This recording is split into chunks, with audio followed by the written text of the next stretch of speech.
Saya Samsudin Alimsyah, mari kita bicarakan demokrasi.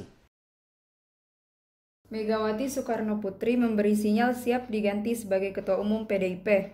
Menurut Ustaz, siapa kira-kira figur yang paling layak menggantikan posisinya? Ya, saya kira ini pertanyaan yang agak berat ya, dan membutuhkan tarik napas yang panjang. Tapi saya kira memang harus diakui atau setidaknya kita menyadari bahwa suasana politik internal di tubuh partai politik gitu ya, PDI Perjuangan belakangan ini memang sedikit agak mulai memanas. Memanas bukan karena ada konflik seperti yang terjadi di partai-partai lain gitu ya, tapi karena memang yang dibicarakan belakangan ini adalah itu agenda yang paling krusial, yaitu siapa gerangan yang layak menggantikan atau melanjutkan kursi kepemimpinan Ketua Umum PDI Perjuangan pasca Ibu Megawati Soekarno Putri gitu ya. Ada beberapa nama sekarang ini beredar, misalnya dari Trah Soekarno ada dua, misalnya adalah ada Puan Maharani sendiri, lalu kemudian ada Prananda Prabowo, dan yang lain juga ada dari luar Trah Soekarno, ada presiden sekarang itu Jokowi. Kemudian juga beredar nama Budi Gunawan, mantan yang pernah menjadi kandidat Kapolri gitu ya. Lalu kemudian beberapa nama lain yang juga dianggap dipandang bahwa sepertinya memiliki kans yang tidak kalah dengan kandidat-kandidat lain, terutama adalah kader-kader yang ada di luar daerah yang selama ini dipandang bahwa selain loyal kepada Bu Megawati, loyal kepada partai, dan yang jadi penting bahwa yang bersangkutan dipandang selama ini sukses menahkodai partai politik. Dan saya kira memang pembicaraan internal soal siapa pengganti Bu Mega ini kan bermula ketika dari yang bersangkutan sendiri, Bu Megawati Soekarno Putri, itu kemudian secara vulgar memberikan sinyal bahwa yang bersangkutan sekarang ini sudah siap digantikan, sesuatu yang tidak pernah terjadi ya. Jadi baru kali ini kemudian membuat pernyataan secara vulgar bahwa dirinya legowo siap digantikan sebagai ketua umum di partai politik gitu ya. Pernyataan itu disampaikan pada saat acara launching buku berjudul Merawat Ibu Pertiwi. Pernyataan itu kemudian memantik gitu ya, memantik diskusi baik secara internal juga kepada publik. Karena kenapa? Ini adalah sesuatu yang dulu dianggap tabu, hampir tidak pernah dibicarakan, tiba-tiba kemudian muncul pernyataan itu dari Bu Mega langsung gitu ya. Ini kita tidak tahu, tidak ada yang bisa memastikan apakah betul Bu Mega akan mundur sebagai ketua umum dan akan memberikan kepada orang tertentu atau seperti apa, kita belum tahu. Karena juga selain memang karakter Bu Mega, kalau kita ingat tahun-tahun sebelumnya gitu ya, sebelumnya kita tahu bahwa karakter beliau itu adalah yang agak irit bicara dan susah ditebak. Tapi kemudian pada saat bersamaan juga kalau kita cerna pernyataan pada saat itu kan sebenarnya tidak bersendiri-sendiri gitu ya. Beliau memang menyatakan bahwa sederhananya ya, jadi kalau kita simpulkan menyatakan bahwa beliau siap diganti, tapi ada warning yang ikut di situ. Ada kalimat lain yang kemudian mengunci bahwa sepanjang yang akan menggantikan dirinya nanti itu bisa menjamin bahwa PDI Perjuangan tetap menjadi bagian dari partai politik yang diperhitungkan di negeri ini. Itu menurut saya menarik gitu ya. Saya kira dan itu normal gitu. Seorang ketua tentu tidak ingin yang selama ini dibina, betul-betul dirawat partai ini kemudian bisa anjlok kalau salah ini salah memilih gitu ya. Menjadi catatan stressing yang luar biasa. Dari sisi personalnya kan sebenarnya Bu Mega ini kan pertama adalah ada beberapa catatan yang bisa kita lihat. Satu adalah beliau menjadi perempuan pertama sebagai ketua partai politik di Indonesia. Dan yang lebih menarik lagi adalah menjadi ketua umum terlama sepanjang sejarah perpolitikan Indonesia. Jadi terlama gitu ya. Kalau yang lain ketua itu paling banter 2 periode, bahkan ada cuma 1 periode diganti gitu ya. Nah ini Bu Mega justru adalah bahkan per hari ini itu menjabat sampai sudah 28 tahun gitu. Nah yang lain adalah kalau kita lihat pakemnya dia berhasil menerobos. Dunia politik itu kan biasanya dominasi laki-laki, tapi kemudian Bu Mega menerobos itu. Ada banyak yang menyatakan bahwa Bu Mega bukan representasi dari soal gender gitu, tapi keterwakilan perempuan bukan di situ. Tapi kalau kita lihat dari segala keterbatasannya, bagaimanapun juga kita harus akui, Bu Mega tentu mencatatkan sejarah bagaimana progres perjalanan PDIP Perjuangan gitu ya, yang kemudian hari ini menjadi sebagai partai pemenang. Kita lihat misalnya, kalau kita lihat memang sejarahnya itu kan penuh catatan yang menurut saya bisa kita bahwa situasi perolehan suara itu pesan surut, tapi paling tidak adalah satu, kita lihat selama beliau menahkodai partai itu tidak pernah ada konflik, gitu ya. Jadi kalau kita lihat hampir tuh secara agenda munas di partai politik ini, gitu ya, atau kongres apapun namanya itu selalu marak, dan saya kira salah satunya adalah partai yang hampir tidak pernah ada riak, gitu ya, dibanding dengan partai-partai lain. Kenapa? Karena tentu punya cara sendiri untuk mengelola itu. Yang lain kalau kita lihat adalah juga dari sisi perolehan suara. Jadi misalnya memang agak naik turun. Kalau berdasarkan data yang berhasil kita peroleh, gitu ya, misalnya pemilu tahun 99, ini kan catatannya menarik nih. Kalau dalam sejarah keterpilihan Bu Megawati itu kan terpilih sebenarnya sebagai ketua umum periode 1993-95 gitu ya. Yang sesungguhnya mereka terpilih itu adalah melalui kongres luar biasa. Jadi bukan di tahun 93. Tapi mereka kemudian terpilih itu adalah di tahun 95, itu pada saat kongres luar biasa di Surabaya.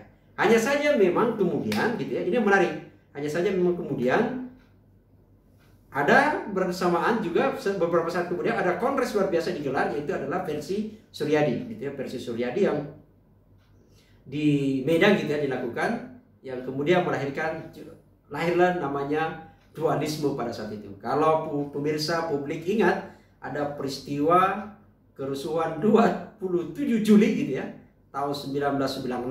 Nah, itulah peristiwanya. Jadi ketika terjadi dualisme, lalu kemudian ada terjadi perebutan kantor, gitu ya, pada saat itu. Dan konflik yang begitu sangat dramatis, bahkan sampai harus turun Komnas HAM, gitu ya. Berdasarkan catatan Komnas HAM pada saat itu ditemukan bahwa ada ratusan orang luka-luka, gitu ya. Ada ratusan orang luka-luka, bahkan ada yang meninggal dan ada yang 23 orang yang hilang, gitu ya, pada saat itu, gitu. Begitu pertarungan untuk perebutan kepemimpinan pada saat itu untuk PDI Perjuangan. Meskipun akhirnya melakukan konsolidasi dan Bu Mega yang memang mendapat dukungan mayoritas di akar rumput itu kemudian mengkonsolidasi dan membentuk, lahirlah pada saat itu PDIP Perjuangan.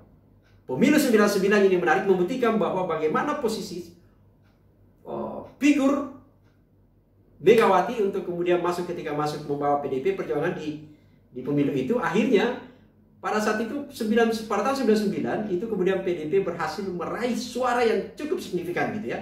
Pada saat itu kita lihat ada 153 kursi. Yang lucu justru rivalnya, meskipun ada banyak partai pada saat itu, tapi kalau kita adu kompetitor, PDI versi Suryadi pada saat itu justru tidak mendapatkan apa-apa, gitu ya. Jadi keluar dalam gelanggang pertarungan pada saat itu, dan kemudian itu fluktuasi terus suaranya, dan akhirnya apa terjadi sampai kemudian di tahun 2014 PDIP menjadi pemenang pemilu, gitu ya, mendapatkan suara 18% lebih atau 109 kursi, dan pemilu 2019 kembali naik, gitu ya.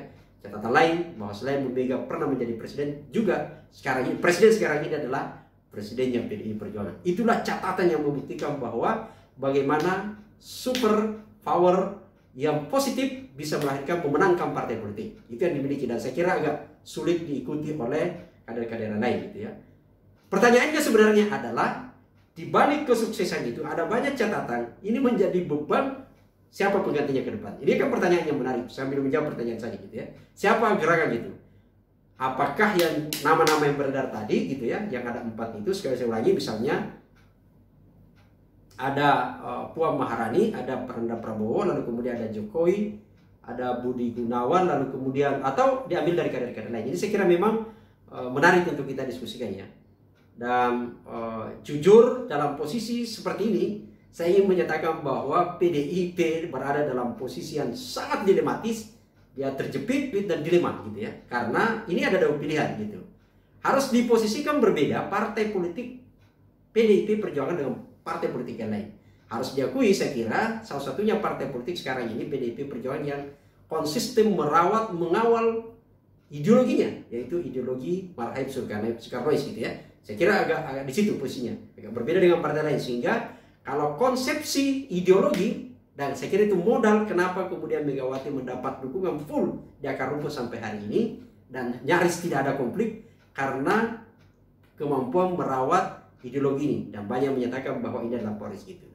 Pertanyaannya sekarang, sekali lagi saya kembalikan tadi, ada pertanyaan sekarang adalah siapa penggantinya?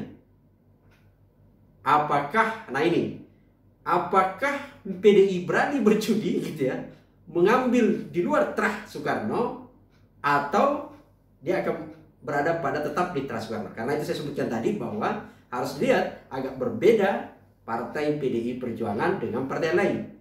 Hanya saja memang kalau mengambil tetap dari Trans Soekarno, misalnya Puan Maharani atau Prananda Prabowo, maka orang publik akan menyatakan bahwa ini kan politik dinasti, bisa saja kan seperti itu, gitu ya. Lalu kemudian apa bedanya dengan partai-partai lain? Bukankah PDIP selama ini banyak kader?